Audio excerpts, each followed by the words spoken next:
Testing.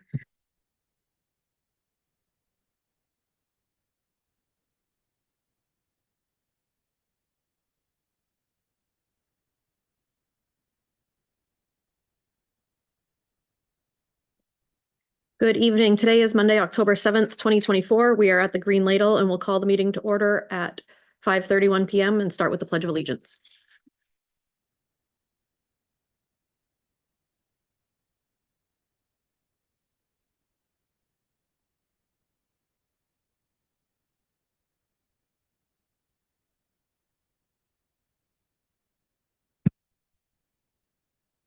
We will start introductions with Councilor Harriman. Scott Harriman, City Council Representative to the School Committee. Donna Gallant, Ward 7. Megan Hurd, Ward 6. Ashley Medina, Ward 5. Craig Charpentier, Ward 4. Elizabeth Eames, Ward 3. Phoenix O'Loughlin, Ward 1. Megan Parks at large. Jake Langley, Superintendent. And our Ward 2 rep is excused absent tonight. Agenda item number 3 is the consent agenda. Are there any items on the consent agenda that members would like set aside? Seeing none, the consent agenda is adopted. Agenda item number 4 is public input.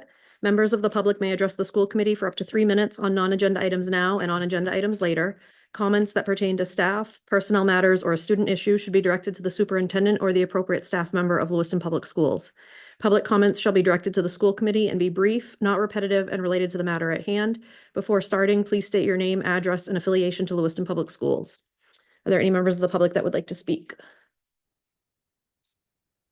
Seeing none, we will move on to agenda item number 5, which is to receive Lewiston Public Schools recognition. And I believe Peggy Rotundo, Kristen Cloutier, and Margaret Craven will present.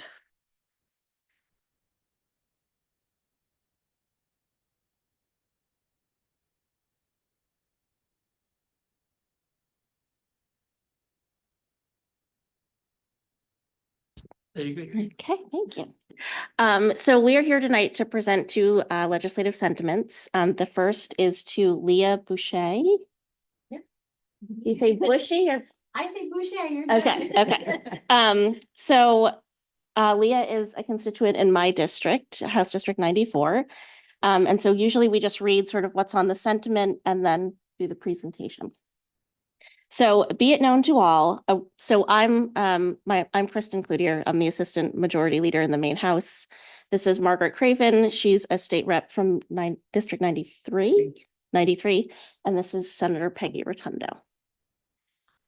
Be it known to all that we, the members of the Senate and House of Representatives, join in recognizing Leah Boucher of Lewiston, a teacher at Farwell Elementary School, who has been named the 2024 Androscoggin County Teacher of the Year. We extend our congratulations and best wishes, and be it ordered that this official expression of sentiment be sent forthwith on behalf of the 131st Legislature and the people of the state of Maine.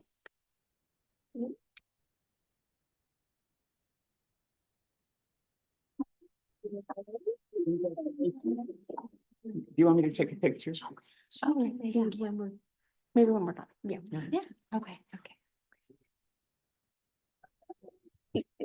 Well, and we have one more sentiment. This one's a surprise. This is for our superintendent. In recognition.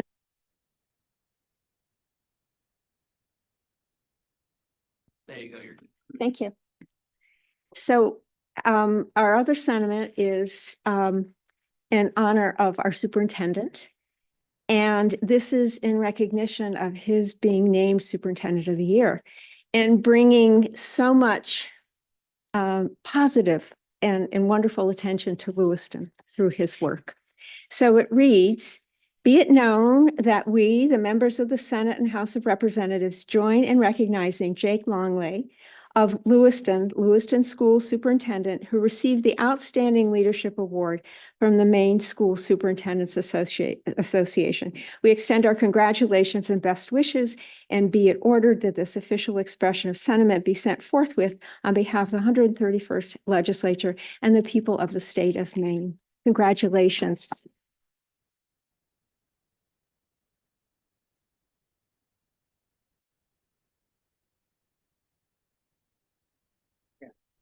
Congratulations. Congratulations. Okay. Maybe. Yeah, we can do it right, maybe with the flags. Sure. Leah?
So you hit that well. I had no idea.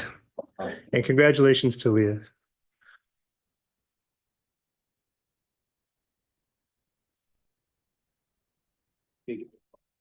Congratulations, both of you. Agenda item number 6 is to receive an update on kitchen nutrition equipment LCIP. Oh, there's more recognitions. Sorry, back up. We're not on 6 yet. So this year, as many people know, we've embarked on an effort to bring more students home and through an effort of some key people that are in the room. We've started this program that we've now come to know by the acronym of CLIMB. And to get something like this off the ground, it takes great leadership. It takes countless amounts of work, and it takes crossover that people might not realize. So we have supports from the special education office. So Lynn is a staff who does a lot of very great things that sometimes goes unnoticed, but she really is a piece of the glue that helps the whole thing work. And then you have Kirsten, who came up with this idea that brought it to us. I want to say almost 2 years ago now. This is how I really think we can do it, and starting to structure that out and in a very full schedule, starting to really think about the pieces to make this a potential reality.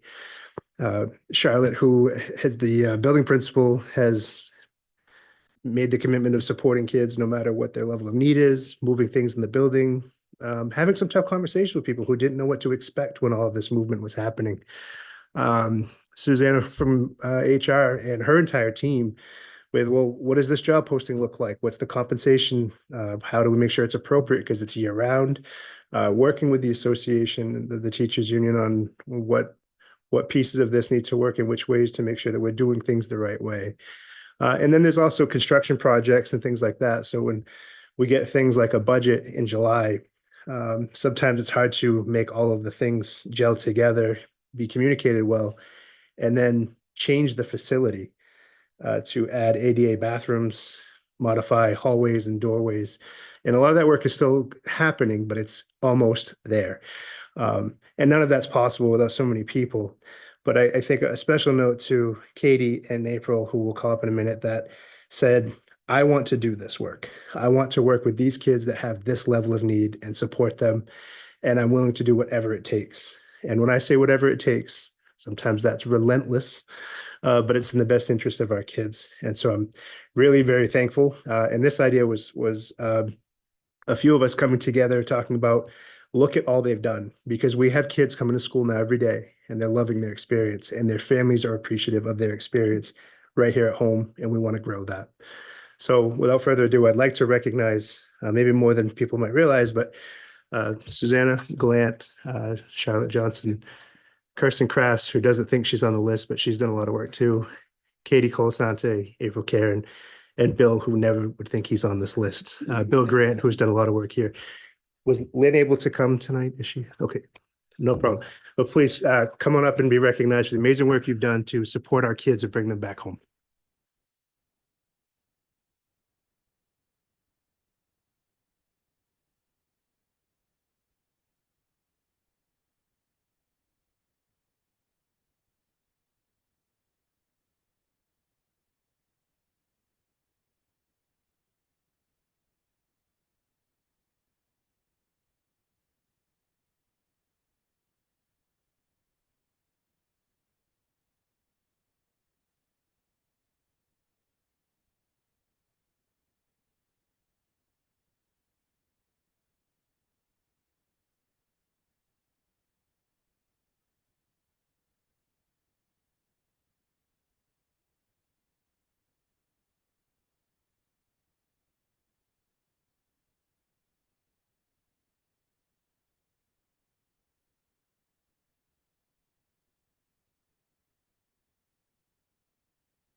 All right, so, and there are so many other people here that aren't here that I would have loved to have been here because it's really been a team effort across the district from facilities to, I don't even know, everybody.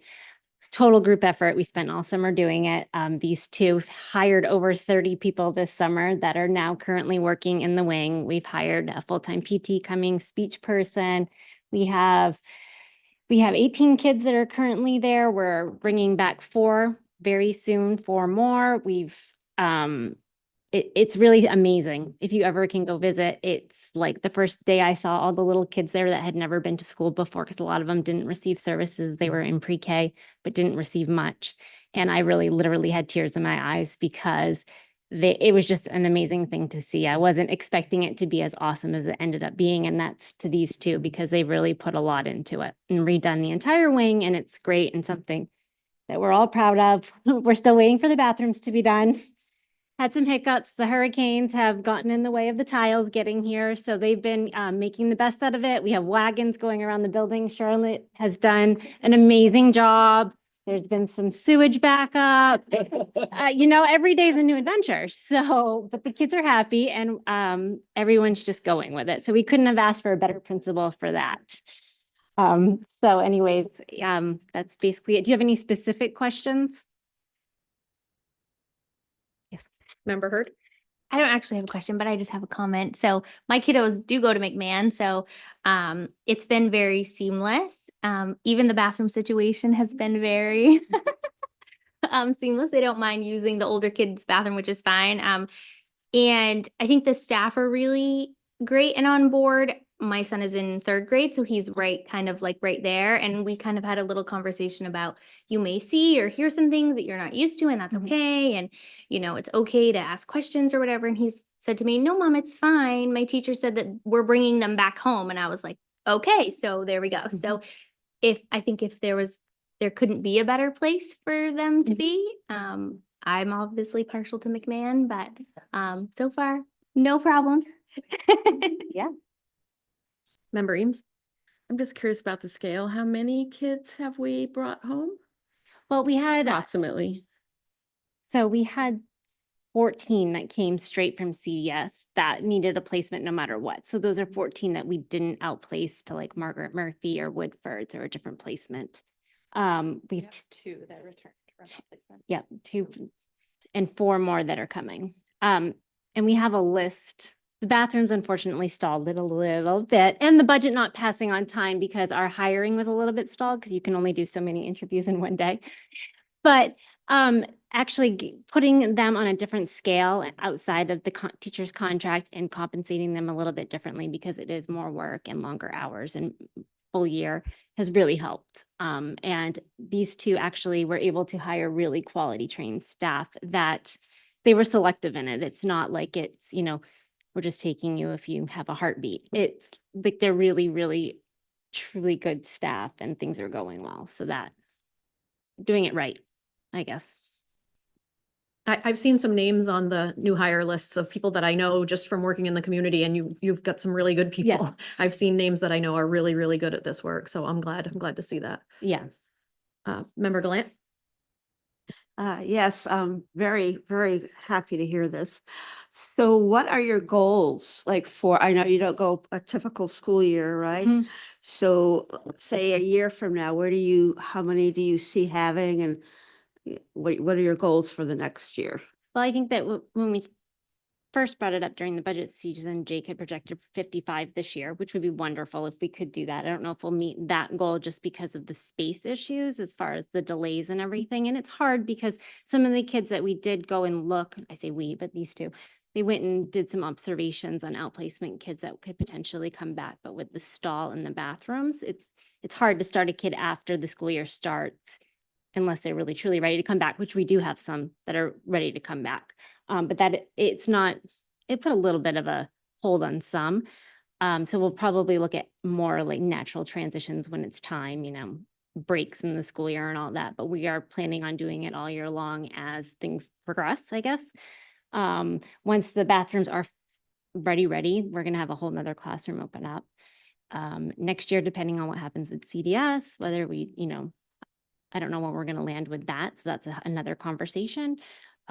but we could expand it 7 through 12 as well, whether it's CDS, pre-K all the way to 22, or we're just going to add on 7 through 12. There's all kinds of possibilities. And we definitely have the numbers that would support going big, but knowing that it also takes a lot of effort and want to do it right and not see it fail. Have parents and families, have they been really receptive when you've approached them about their students coming back to Lewiston, or how has that gone? Yeah. I mean, I think at first there was some, when the CDS conversations were happening, just because you don't know what you don't know, and that we were putting all this training and staffing into it. And I think people were hesitant, but now I don't know if you want to speak, but I think that they seem pretty happy.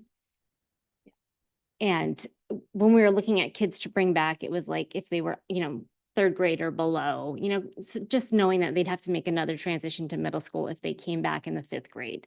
So we're really trying to be mindful of all that. Plus, you have to look at the data and make sure that we can support the kids that are coming back, with the facilities and all that. So I think all in all, at first we might have had some people that weren't so happy, but that seems to have faded, in my opinion. I don't know if you want to add anything, either of you, but. Yeah. Huh? I think we've come across this. Yeah. Yeah. Yep. I did have somebody that we recently hired that wanted to come and see if it was a good fit, and they had a different job in the community, and she's like, you exceeded my expectations. Like, I want to be here. So that was like a real big win, I felt like. So I think the goal when we talked about this in the spring was to build a strong base for something that would have the potential to expand. And clearly that's what's happening. We're getting good people on board. We are being mindful of space and workload and all the components to make this thing ready to grow instead of just overpacking a room. And I'm really proud that this team has worked hard to be progressive, make sure we're doing things, that things are happening, but that we're not trying to get too big too fast, and making sure that we have a good foundation to do it right. So thank you all. Any other questions or comments? Thank you. You guys are doing a wonderful job. We appreciate it. Now we will move on to agenda item number 6, to receive an update on kitchen nutrition equipment LCIP. So in the packet, I shared a FY23 capital improvement program approval that was for $425,000. And this was to help build out and modernize the Lewiston High School kitchen. And some pieces have happened with that, some critical pieces that have been upgraded. But we're also finding that we have some similar or very dated, like from the 60s and 70s pieces of equipment that are failing and or presenting hazards to some of our staff. So those need to be replaced. The ones that are hazards to our staff have been shut down. We're not using them, but I did a little research in language, and from what I understand, to deviate from the intended use of capital improvement funds requires a vote of the school committee and the city council. That is if you are repurposing the funds. I looked at this as not a repurposing of funds, but I didn't want to go spend money at places like Montello's Kitchen from this LCIP without you're having a discussion about it. It doesn't feel like a substantive change. We're not like using the kitchen funds to buy cameras for security like we've done in the past, that went through stages of approval. So I am presenting this as we're looking to do this adjustment to spend the money in kitchens. But I didn't want to do that without a conversation with you first. Member Eames? I'm just curious, so we could do the LHS at a lower rate, and so we have some extra funds, or are we spreading it more thinly? I just trying to figure out. It's a great question. I like the way you frame that. It's really about a pressing need in other spots, and it feels irresponsible to upgrade an LHS kitchen in a more whole concept while we have other buildings that have equipment that could pose a risk. So it really is taking the funds that exist for kitchen upgrades and using it in spaces other than just LHS.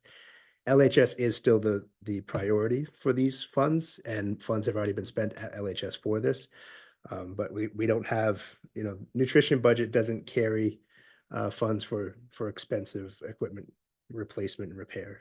And some of the equipment that has failed or is failing does not have parts to fix them. Do you need a vote from us or just direction?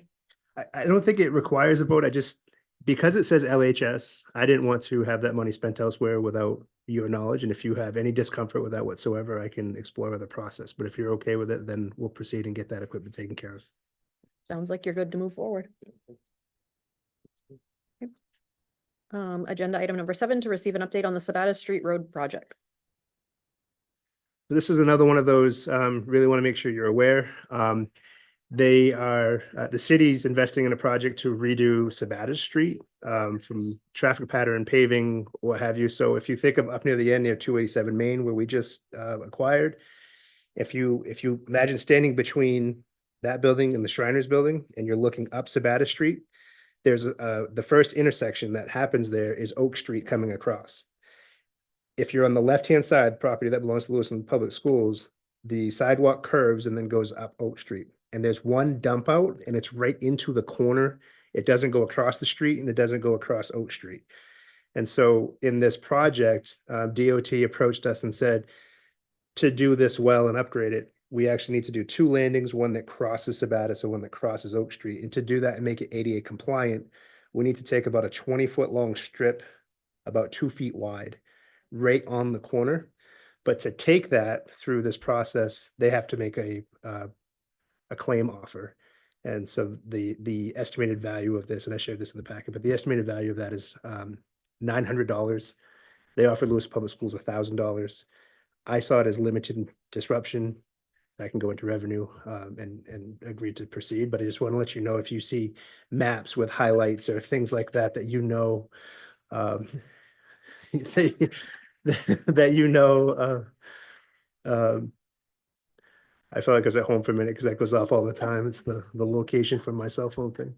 But yeah, so that project's moving forward, and to do that right for ADA accessibility, I think it actually benefits us, not just as a community, but as a building that might obviously serve as some school capacity for access.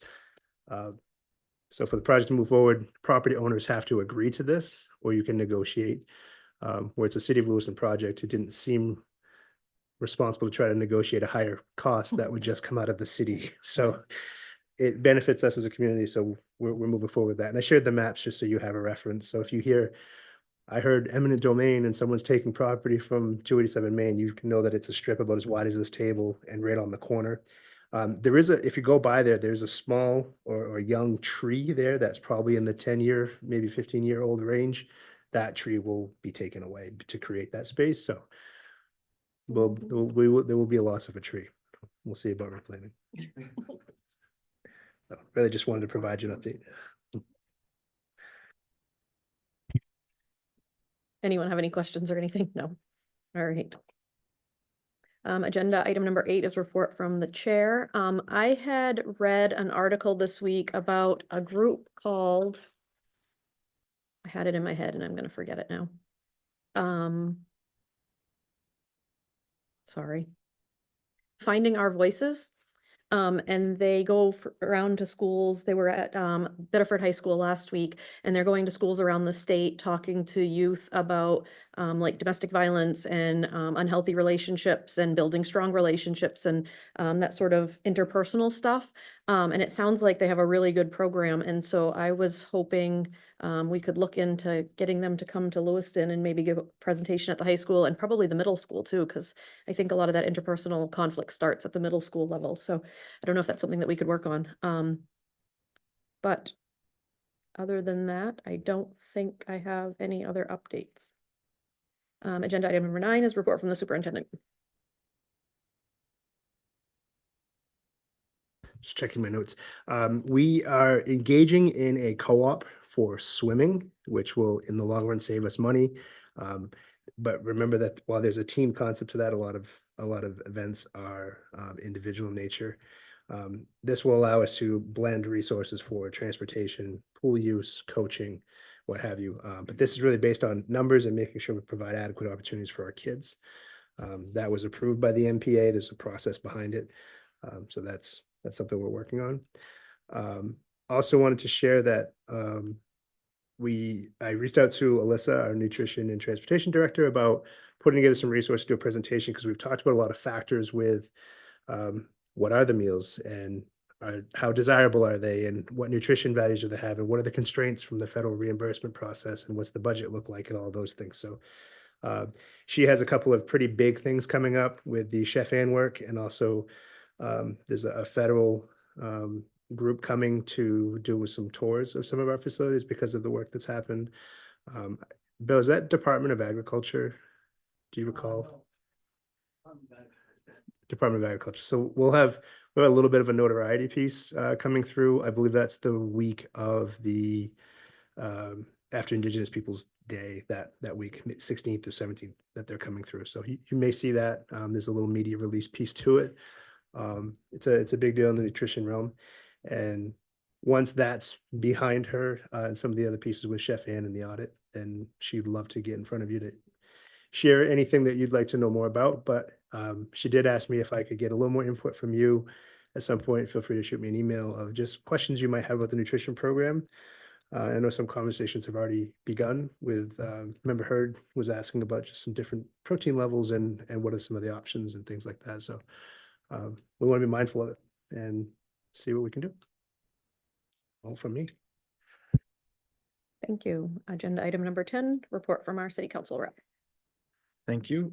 So the council met last Tuesday, and a few things that might be of interest here. We had a workshop. We finished up reviewing the homeless shelter ordinance with the ad hoc committee.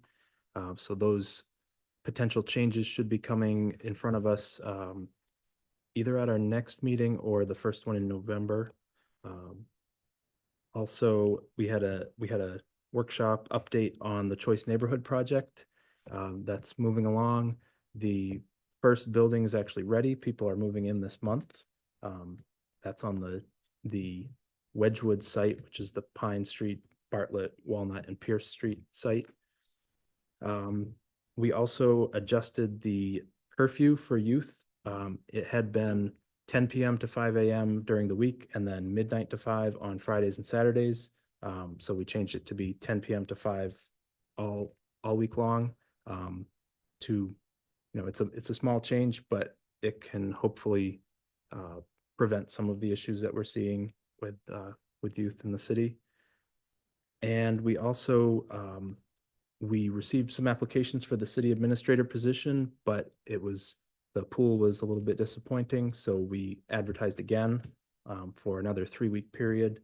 So we should be receiving those in the next couple of weeks and hopefully making a decision there.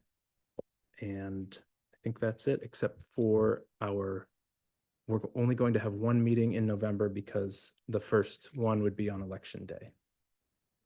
And that's it. Member Heard? Thank you. I don't actually have a question for you, but for Jake, with that new building opening up, did we see any like an influx of students, students coming into our district? So we anticipate there will be some growth. I don't have specific numbers yet, but that building it's a phase of the larger project. So I don't see it being a substantial amount of students that might cause some challenges. Having said that, we are keeping a close eye on enrollments because they are ticking up. From what I was looking at the building that looks like it's ready for people to move into, it has 8 meters on it. So I think it's only 8 units, and some of those are single units. So I don't know that right away there's a lot to anticipate, but I'm sure over time it will grow. Member Harriman, Councilor Harriman? Yeah, I'd also add that about half of the units in the Choice Neighborhood program are replacing older distressed Lewiston housing properties. So these first ones are going to be, they're just replacements for people who already live in Lewiston who are moving over there. But the other half of the units will potentially be new people. Yeah. Anything further? Agenda item 12 is, 11 is update from the subcommittees. Member McLaughlin? Thanks. Yeah. The finance subcommittee didn't meet. It's mostly just updates. I don't know if there's anything crucial to share, but we just looked through the different financial reports, mostly good there. They're working on the annual audit. Nothing special there. Still working on the COPS grant, that somewhat confusing bond situation that we discussed last time. There's not really any updates there. And we were just brainstorming a little bit about how to also better engage the community and get information out to the community around the budget process once that picks up. So, that's obviously something we'll all talk more about when that starts in a few months. So coming right up. But yeah, so that's all. Nothing major really. Thank you. Member Eames? Yeah, I just wanted to report that the curriculum planning for elementary social studies had to be canceled because there weren't enough subs in the system. So I just wanted to put that out there, like we need subs. If people out there are looking for work, people who are in the right frame of mind to work with kids, and I guess there must be background checks, etc. But we need subs because that we could not do that all-day workshop because at the last minute there weren't enough subs. And a selfless plug that I should have probably mentioned in my updates. We have a job fair on Friday that our HR department is running, and so please come one, come all. We will help you in every way, shape, or form that we can. It's actually right here. Oh, sorry. It's at Longley. Are you sure? It's at Longley. Yes. Longley, what time? Bill, do you know what time? I could pull the information, make sure. I got it right here. It's at Longley in the gym from 10 to 2, 145 Birch Street On Friday. on Friday, the 11th. Perfect. Were there any other subcommittee updates? The Public Health Committee, which I'm on as the school committee rep, we are looking at 4 seats that are opening up in the next month or so. So if anyone is interested, any members of the public are interested in joining the Public Health Committee, you can apply through the regular link on the city website for joining any committees. There's applications on there. Agenda item number 12 is community updates, community announcements.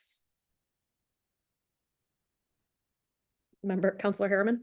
Just real quick, the city has their annual fall litter pickup on Saturday, October 19th from 8 to noon. I just heard about that today, so there should be more information going out from the city. Thank you. Member Hurd. Thank you. So this isn't really a community announcement, I guess, but it's just something I thought was cool. We all received an email from Doug Dumont about the Maine Supreme Court coming to Lewiston High School so that our students can observe, which is like really cool, especially how amazing our mock trial team is. So I just think it's a great opportunity for our students. And I know not every district gets this opportunity. So I will not be able to attend, and I don't know if any of you are attending, but I just thought it was really cool. Anyone else? No. Agenda item 13 is future agenda items. Member Gallant.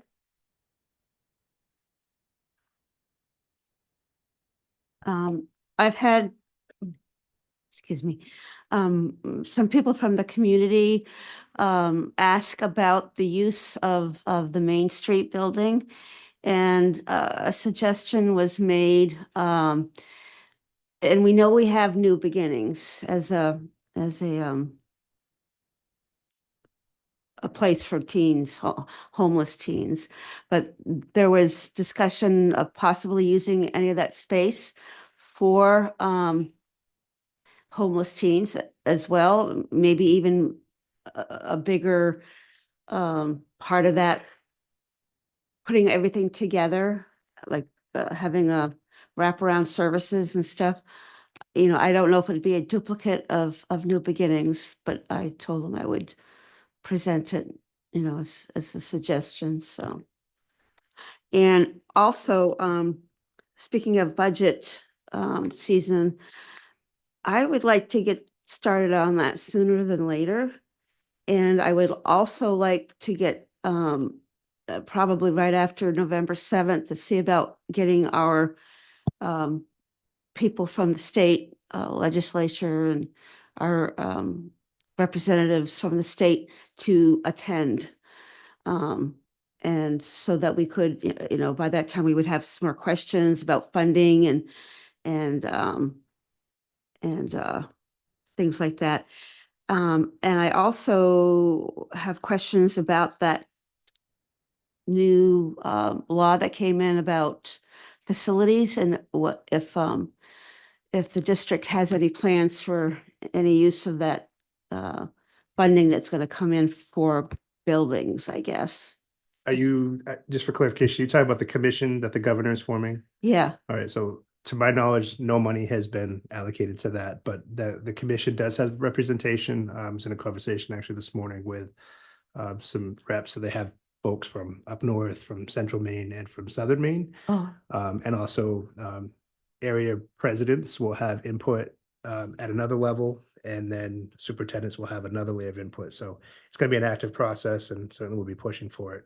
But it's not something that's currently funded, but Scott Brown from state of Maine DOE has been great to work with around this kind of conversation. So we're looking forward to developments there, but I think that's what you meant by Yeah. that's the government. The governor has through executive order created a commission to review rehabilitation and building of new schools. Thank you. Anyone else have future agenda items? Nope. Agenda item number 14 is to enter into executive session to discuss a personnel matter in accordance with MRSA 4056A. So moved. Seconded. Second. All in favor? It's unanimous. The school committee is in executive